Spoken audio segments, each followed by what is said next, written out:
Hi everyone, thank you for coming back to my channel. If you are new to my channel, my name is Jacqueline and I am a Master's of Social Work student, and today's video is going to be all about how I balance being an MSW student with life. So some of these tips may be in my other videos, but just to combine a bunch of things that I do on a regular basis, I felt like it was going to be hopefully a helpful video for people who are really could be in any college major. But specifically social work, because it does have such a likelihood of burning out if you don't balance things, I guess, in a way that's good for you. My first tip is going to be planning out weeks ahead, and I feel like planning out your week ahead really helps with seeing what you have upcoming, if you have any appointments, events, papers due, like anything of the sort. I think having that planned out ahead on a separate piece of paper, I put mine on like a sticky note on my planner. So I have kind of like what's due for the week. I sometimes even put like meals that I prep, like what I'm gonna get at the grocery store, things like that. Just like having a little note reminder of what's ahead, so you don't always have to turn to your calendar, or if you don't even have a calendar, you could also put this on your phone too. Just like, I guess, general time management. I'm sure there's plenty of books and resources online on how to time manage better, and it's going to be a super important thing when it comes to balancing life. I think you could also throw into this one like just having a routine in general, which by that I mean, I guess, just having like a set morning routine, having time to like take a breath and not like rush around in the morning, having a night routine so you feel at ease before going to bed.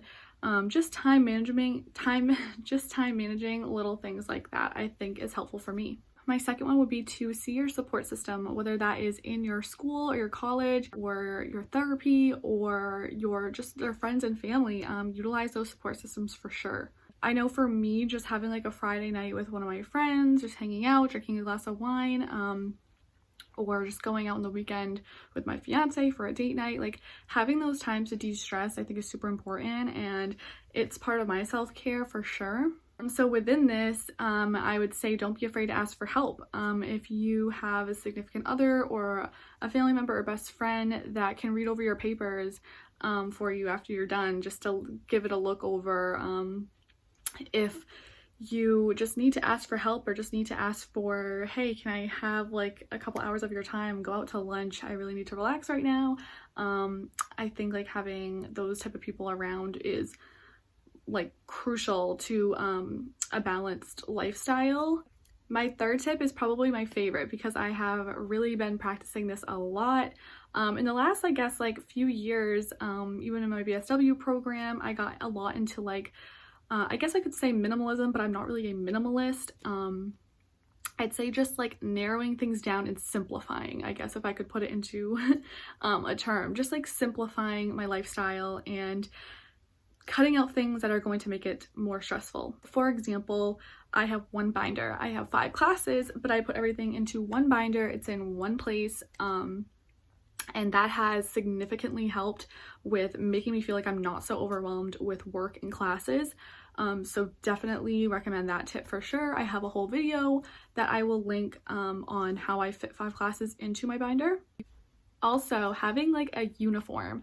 And by this I just mean like some simple outfits that you can put together really quickly. For me, I have a lot of neutral tones. I really like wearing neutral clothes. I think it is my type of uniform or my own type of dress code. And it doesn't have to be specific necessarily, but just like having that like feel for your style and having that like go-to outfit that you feel comfortable in has really simplified my lifestyle. So in my closet, I have a lot of neutrals that go together. I'm usually in leggings and a cardigan and boots, so that's what I feel comfortable in and what I feel I look best and I feel confident in at the same time. Kind of going along with this is makeup. So I only have one foundation and one concealer that doesn't break me out. I don't think I need any more because I have that one that I really like, but on the other end I'll splurge a little bit on eyeshadow palettes or blushes or lip products, something that has like a lot of shade ranges that I can try out. I really like makeup, and I'd say I have simplified over the years, and it has felt so good. Just knowing like, okay, when I run out of my foundation, I'm gonna go right to the same one and repurchase it. And just having that like simplified makeup collection has made me feel really at ease, and it's cleaner looking, but I still get to try out the makeup that I like doing. Yeah, and so like I have one planner. Yeah, just like kind of simplifying is my overall tip there.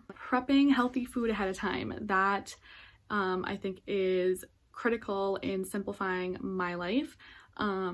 So by this I just mean like having my lunch and breakfast prepared for the next day. Going grocery shopping, I try to go on Sundays. It's hard, definitely, I get it. It's energy draining, and by the end of the week you just don't want to do anything.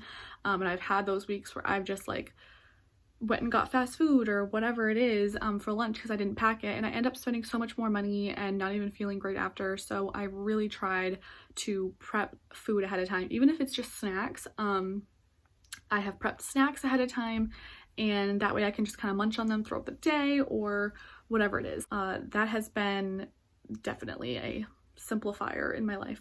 So another way to balance and simplify is to set realistic goals for yourself. As social workers and social work students, we are always creating goals for our clients, but why not ourselves? So having just like realistic goals is I think super important in my opinion. Having like 3 tasks that you're gonna get done a day, or you know, that kind of thing, I think it works. So for me in my phone, I have like a running list. It's a long list of stuff to do, or stuff I need to buy at the store, whatever it is. Basically I have like a running master list, and then I have a new note in my phone for the day's list, and which only has about 3 or 4 of those things depending on what they are.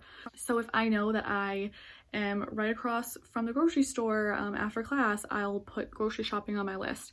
But I know if I have class and internship all in one day, I am not going to be I'm not going to have the energy, I guess, to, you know, go grocery shopping and go here and go there and do that and do this. So I simplify it to maybe one thing that day that I can get done. I really hope that made sense. But yeah, basically setting those realistic goals and you still feel productive throughout the day, but you're not overwhelming yourself. This next one may seem a little broad, but take care of yourself. By this, I mean, one of the huge things in this category I would say is getting enough sleep, getting rest. And they say even like sleep is like super important for like recharging your brain throughout the night. I don't know all the science behind it, but sleep is super, super important to function the next day. And it's really important for your body and I think your immune system, something like that. But yeah, getting enough sleep. Spend time, even if it's like 1 hour or 30 minutes or something, to watch a show that you like.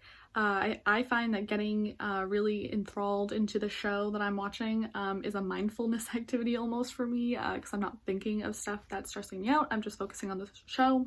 Even if it's 15 minutes reading or taking that 10-minute shower, and just like, you know, if that's all the time you have just to have a 10-minute shower, like use that to your advantage and do a nice body scrub, or use your favorite body wash, or I don't know, really take time washing your hair, whatever it is.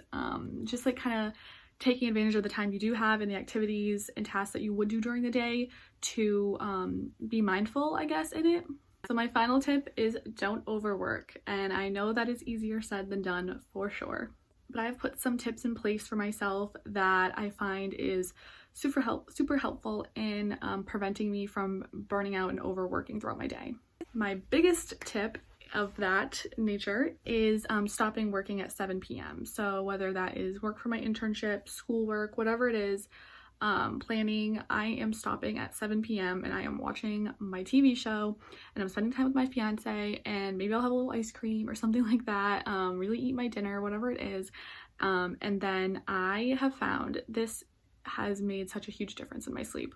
It's like really incredible. Like I would wake up anxious in the middle of the night when I worked past, 7, and when I worked all up until I literally put my head down on the pillow to sleep. My sleep would just not be a good quality sleep, and I would get anxious and I would wake up not feeling very energized.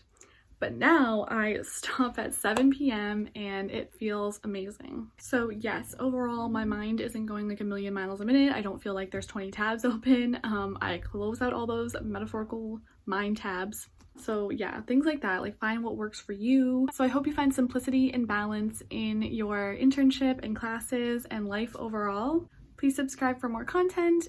Thank you for watching, and I will see you in my next video.